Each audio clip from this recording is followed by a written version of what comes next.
Mr. President, thank you for the recognition. And I rise this evening in support of more than 1,700 high school students who happen to be in our nation's capital.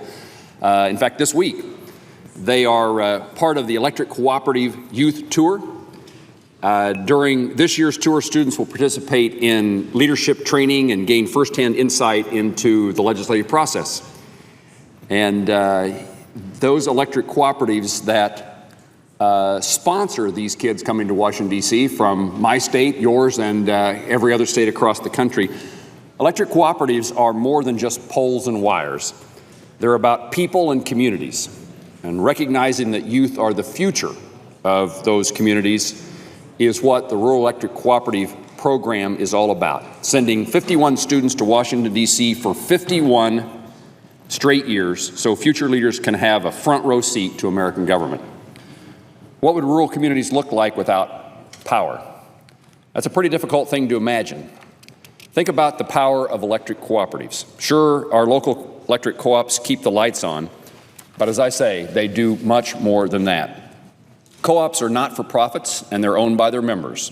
They recognize the need to invest in future generations. Co-ops give back to the communities that they serve, and the Youth Tour is proof of that. Each year I enjoy taking time to visit with Kansans who are part of the Youth Tour because they are among the most energetic, engaging, and respectful young men and women that I see throughout the year in Washington, D.C. It's always valuable to us to have folks from our home states come and visit us, but it's especially pleasing to have these young men and women. In my view, it's the program that has figured out how to find the best, the brightest, those with the greatest interest, and to find them a way to come to Washington, D.C. and see our nation's capital, and hopefully to inspire them to continue that interest in government and politics throughout their lives. Youth Tour alumni have gone on to become university presidents, Fortune 500 CEOs, members of Congress, and built lifelong friendships.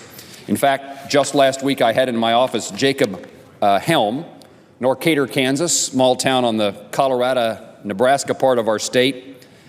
Jacob was an individual that I nominated to attend the United States Air Force Academy in Colorado Springs, and he just graduated. And he's now engaged to a fellow Youth Tour alumna, Michelle Peschel of Axtell, Kansas, other side of the state, Nebraska, more the Missouri side of our state. Both Jacob and Michelle grew up in communities of less than 500 people, and I'm proud to see them giving back to their state and their country. And they met and became engaged. Let me say it this way. They became engaged as a result of meeting each other on a youth tour now back when they were in high school, soon to be married.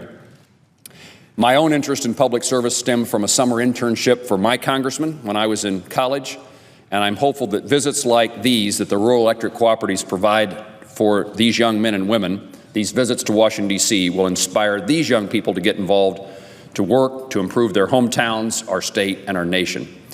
Each of these 1,700 Youth Tour students should be commended for being in Washington, D.C. this week, just as our co-op should be commended for realizing the need to invest in our future leaders.